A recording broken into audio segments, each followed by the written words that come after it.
So while we try this tonight, we're going to do something a little different. I'm going to grab, breaking scene here. I'm going to grab another glass. And you're probably going to say, wait a minute, why are you grabbing another glass? Because I actually have a friend tonight.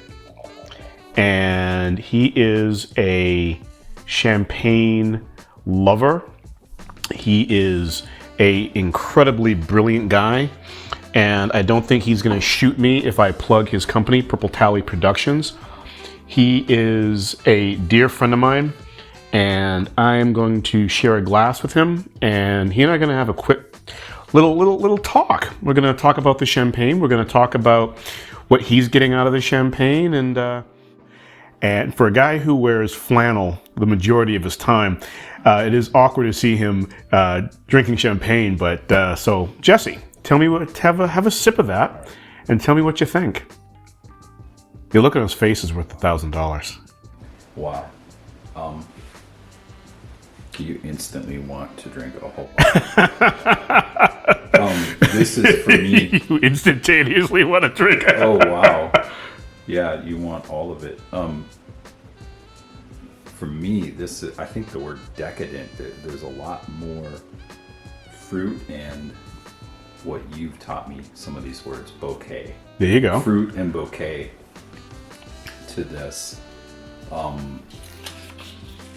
You've also educated me about some of the different grapes and the different wines that go into these champagnes, and what I'm picking up on a lot is the Pinot and the Chardonnay, but it's so much cleaner and crisper than any Pinot or Chardonnay I've ever tasted. It's got this clean, crisp champagne finish and sensation to it. I talk about the sensation a lot, and for me personally, it encapsulates my head. I can, like right now, it's been about a couple of minutes since I've taken a sip, and the back of my throat is still reverberating. I feel the back of my head, my sinuses are filled with it, in a incredibly pleasant sensation. You know, usually when people, their sinuses get involved, it's unpleasant. This is, as it is still in my mouth and in my throat, the effervescence, the aroma, the bouquet is just rising up, and I can smell it, I can taste it. And if you ask me, this is that experience that people talk about a lot, when you can taste a smell. Because when I smell it, and now I get that finish, the finish matches the bouquet. I've never had a champagne that does that. I've never experienced that. Well, that's the experience that I've had through champagne was, we'll just say, to understate it, was greatly broadened by meeting you and having you help me understand what I was tasting, how it's made, what goes into it. And the thing that I've always liked when you describe this stuff is you really bring that passion to life that goes into making these things. And this one seems to kind of encompass all of the adjectives you're always all the descriptions you're coming up with. How did you hear about this stuff? Where were you, how were you made aware of this particular champagne? So the way I found the champagne, Nicolas Feuillatte is one of the largest champagne houses in the world, if not the largest, producing tens of millions of bottles of champagne a year. So they're pretty common. You can find them everywhere. They're not a grower producer. They're actually a co-op. So they work with farmers, and they pool their grapes, and they make a very, very, very consistent champagne. And I think the co-ops are really fantastic because they really help highlight growers who might not be big enough to actually have their own champagne making production, but are making the grapes. Because let's be honest, whether you're Nicolas Feuillatte or Moet Chandon or Berget Saumon, you're buying grapes, you're buying the wine, and you're blending it. And there's magic in that. There's nothing wrong with it. But the co-ops, they're people who are in that middle ground between the big houses and the grower producers. They just don't have enough to be able to make their own, so they pool their resources under this label and they make this. And I've tried their other champagnes. And they're very good. I would not say that I was moved by their other champagnes. So I've been very hesitant to try this one for that reason. And I am kicking myself. I am kicking myself for not trying this sooner. This is magnifique. Now, I would say too, from my own standpoint, you are the one who introduced me to Frank Bonneville, which has become my go-to. If I have it in the house, you show me a wide range. For me, Frank, if I could afford this all the time, Frank would have to go a little bit further back in the shelf. Oh, now I'll be honest. Frank does make an amazing champagne, the Bellevoix. So I'm probably not comparing apples to apples. The Bellevoix is magnificent, but so you have had the regular Frank Bonneville, okay? So think of that as like a base, okay? That's their house style, okay? But you've also had the Césarine, okay? Now the Césarine kicks things up a lot, okay? That takes champagne to a very, very different level. And I would say that apples to apples, the Césarine and the Bellevoix are very similar. Those are comparable, okay? They're both aged in oak for a considerable amount of time. They're both very, very focused in terms of the grapes that go into them. Very picky. Oliver Bonneville is extremely picky about what goes into the Bellevoix.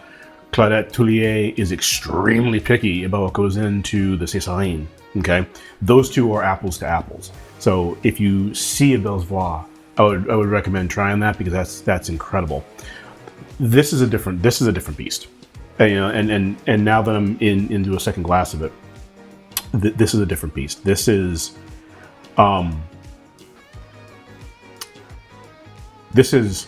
gangster level shit.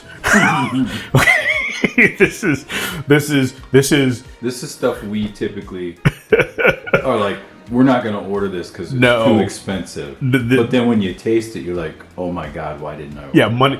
As soon as you taste this, money stops being an object. I have another question for you. Can I have more? Yeah, I was about to say the price for another question is having more of this because, and you know what? The funny thing I have learned about champagne is that it is truly best when it's shared. It really is. It's.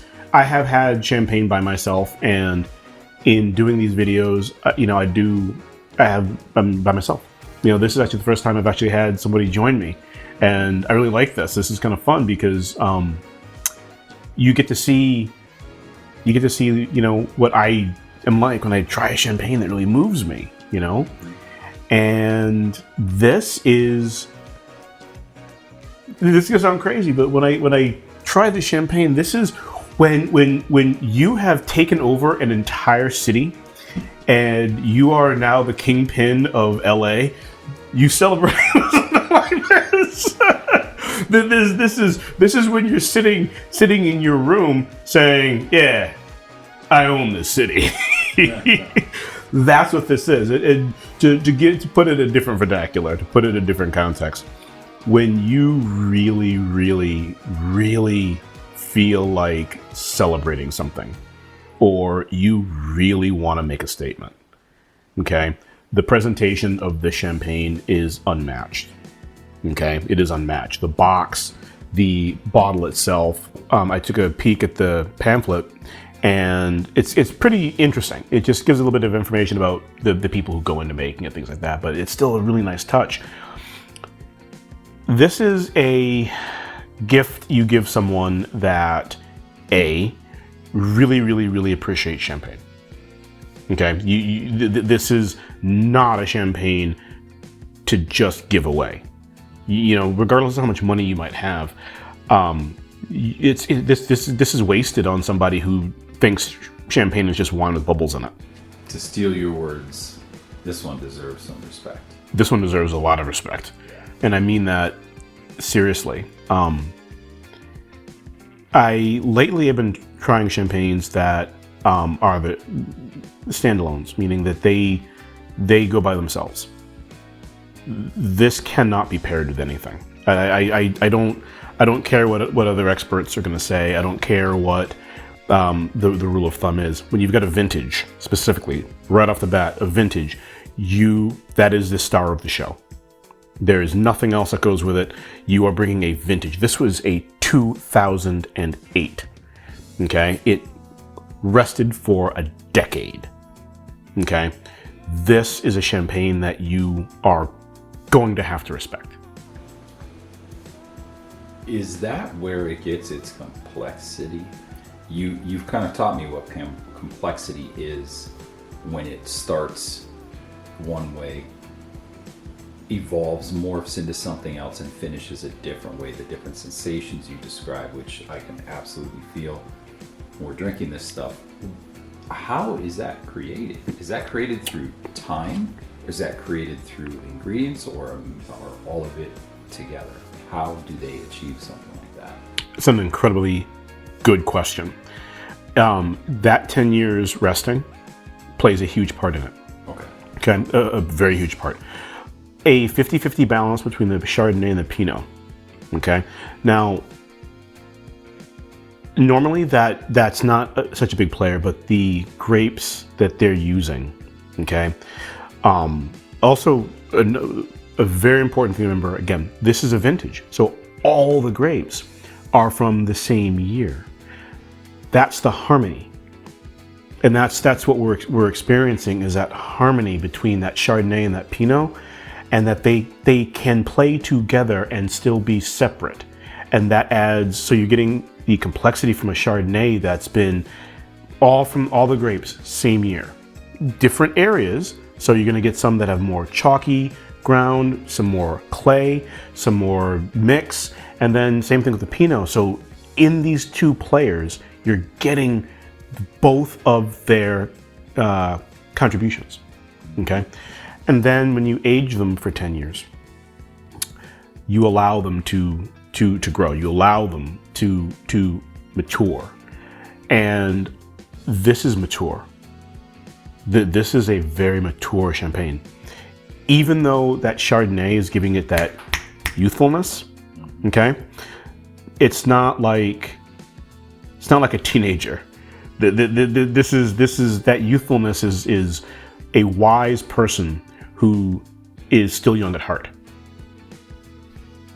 You know, good. That's what this is. This is a wise person who is young at heart. And I think the magic of this, Jesse, is that the Palmes d'Or is going to make you feel that way. Because I'm giddy. Like I haven't been giddy in a while when it comes to a champagne, you know. But that's where that complexity comes from, is that aging. The Pinot and the Chardonnay, they play very well together. That's why they're usually paired together. And the fact that it's vintage. That's why.